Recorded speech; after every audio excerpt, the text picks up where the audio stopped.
Jautājums par mūsu pašvaldības Ventspils novada un Ventspils pilsētas apvienošanu iespējamo, par ko tiek runāts. Arī Ventspils pilsētas un iedzīvotāji tagad izsaka savu viedokli arvien biežāk šajā jautājumā un sakat, lūdzu, vai ņemot vērā, ka tāds ļoti būtisks pagrieziens prognozējas pilsētas un novada iedzīvotāju dzīvē, nevajadzētu prasīt iedzīvotāju pašu viedokli. Kāds ir jūsu viedoklis? Jā. Vai nevajadzētu rēķināties ar cilvēku viedokli, ko viņi par to domā? Neapšaubām tas ir tas gadījums. Jā, te bija jautājumi par pašvaldību referendumiem. Nu, tad šis būtu tas gadījums, kad vajadzētu principā būt tādam referendumam. Tas būtu pareizi. Katrā gadījumā socioloģisks pētījums jau jābūt ir obligāti. Un kam tas jāorganizē? Tas jāorganizē tiem, kas šādu iniciatīvu izrāda. Jā. Šajā gadījumā, ja tā ir valdība, tad valdībai tas ir jāfinansē. Jā. Protams, mums nav vietējie referendumi vispār no likuma, bet tā varbūt arī aptaujas referendumu formā, kurai vienmēr ir, protams, rekomendējuši raksturs. Tiem, kam ir tiesības nospiest pogu, viņi var nospiest pogu jebkurā virzienā. Ja? Mēs nospiedām izstāties no PSRS, viņiem nospiest pogu iestāties kaut kur. Ja? Tur viņiem to aizliegt nevar. Lūk, tā kā es domāju, ka tādai aptaujai noteikti jābūt. Un pirms tam jābūt ir domu apmaiņai. Jāsaka, ka bija Kurzemes plānošanas reģionā, es pats nebiju tajā sanāksmē, bet Vītloņa kungs bija ministrs Pūces kungs. Viņš minēja to, ka apvienot Republikas pilsētas ar novadiem, jautājums kuriem, jo Ventspils novads ir vienīgais, kas ir saglabājis Ventspils rajona teritorijā robežas, un Ventspils novads ir lielākais Latvijā. Lūk. Bet tur mēs gribētu iepazīties, un noteikti arī jebkurš cilvēks gribētu, vismaz uz ko tas attiecas, un uz Ventspils pilsētas iedzīvotājiem, un uz Ventspils novada iedzīvotājiem tas neapšaubām attiecas. Kāda ir argumentācija? Tas, kad ir administratīvā vara, tā ir. Bet bez administratīvās varas demokrātiskā valstī ir jābūt arī argumentiem. Pagaidām argumentu, kas pamatotu šādu te nepieciešamību apvienot, teiksim, Ventspils pilsētu un Ventspils novadu vai Liepājas pilsētu, nezinu, cik 5-6 novadus, jā, nav zināms arī, par ko iet runa. Vecā rajona robežās tas ir kaut kas savādāks. Tāpat arī Jelgava un Daugavpili, Rezekne. Tā. Un tad jautājums ir, kāpēc Rīgas pilsēta bez Rīgas rajona? Rīgai daudz vairāk problēma ir ar Rīgas pagastiem, ja, nekā mums. Mums vispār nekāda problēma nav. Tā, es interesējos, ko domā kolēģi no novada, viņi ir pret, ja, bet svarīgākais šajā gadījumā ir, protams, iedzīvotāju viedoklis. Tā kā, protams, ja mums būs iespēja pajautāt, mēs to jautāsim, arī oficiāli rakstīsim, vai ministrs Pūces kungs atsūta to pamatojumu.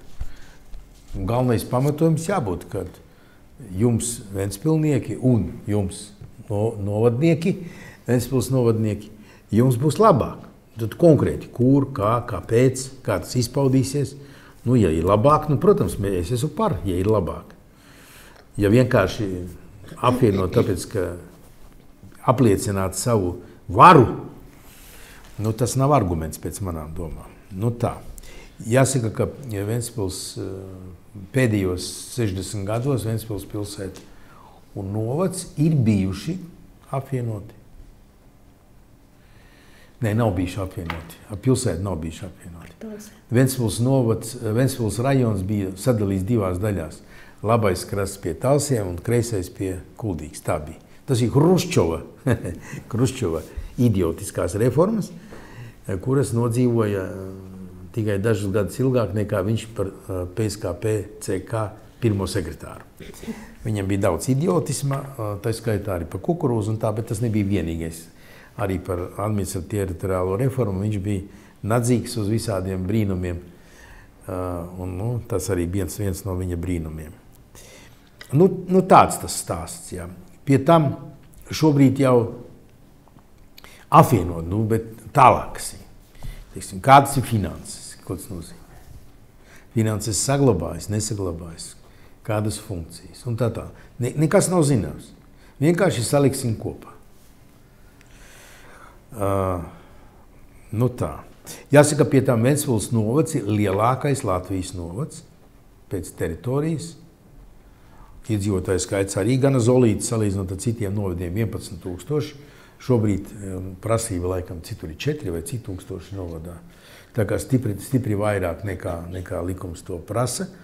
Un man jau liekas, ka elementāri, ja likums prasa zinām iedzīvotāju skaitu novados un arī republikas pilsētās, tad, protams, tas likums ir jāpilda. Ja arī jāmaina likums. Ja, ja tādu ir pašvaldība, 2 pilsētas republikas un neatbilst republikas pilsētas iedzīvotāju skaitam, Jēkabpils un Valmiera, tad viņiem to statusu viņi zaudē.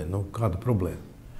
Un novadiem attiecīgi, tad viņiem ir vai pašiem jāvienojas, ja arī administratīvi tas jādod. Jo tik tiešām, ja tur ir 1000 un vēl mazliet vairāk cilvēku, tas nav normāli. Tas tik tiešām nav normāli, jo attīstības centrs kā pilsēta vajadzīgs. Mēs esam attīstības centrs priekš novada neapšaubām. Tā kā jācer, ka mums iedos kādu argumentu, ar kuru mēs varēsim iepazīties un izteikt savu viedokli. Starp citu, pašvaldību harta paredz. Viņi tur rakstīts ir pienācīgā veidā konsultēties ar pašvaldībām jautājumos, kas uz tām attiecas.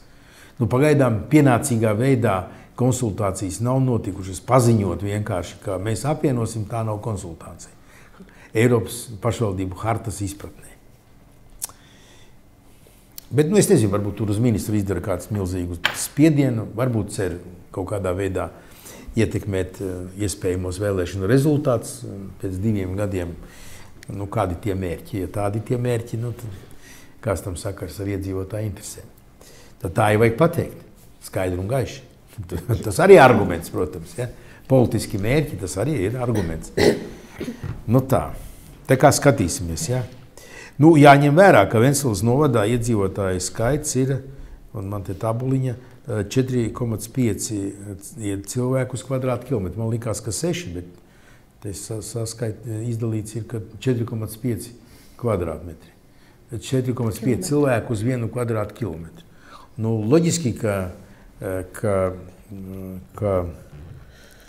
ja Stopiņu novadā ir 200 cilvēki uz kvadrātkilometru, un Ventspilī ir 4,5, tad droši vien vairāk kā 20 reizes starpības, ka droši vien tur cerēt, ka tur būs milzīgas skolas un tur ir cits reģions. Tas ir kaut kas līdzīgs, kā ir Somijā ir viņiem, kuri maz apdzīvoti, un kā viņi to jautājumu risina. Tāpat arī ir, piemēram, tepat Zviedrijā, un kā viņi to jautājumu risina. Vienādi pieiet, vienādiem kritērijiem Stopiņu novadam, kur ir gandrīz 200, Mārupes novadam, Salaspils novadam, kur arī 200 gandrīz, uz kvadrātkilometru iedzīvotāju. Tāpat kā Ventspils novadam, kur ir 4,5, tas nav pareizi. Pat Kuldīgas novadā ir 13 uz kvadrātkilometru. Tā. Labi. Bet vēl tas viss ir sākumā, tā kā es ceru, ka saprātīgi tiks darīts, tā kā es pagaidām tikai tā izsaku viedokli uz jūsu jautājumu.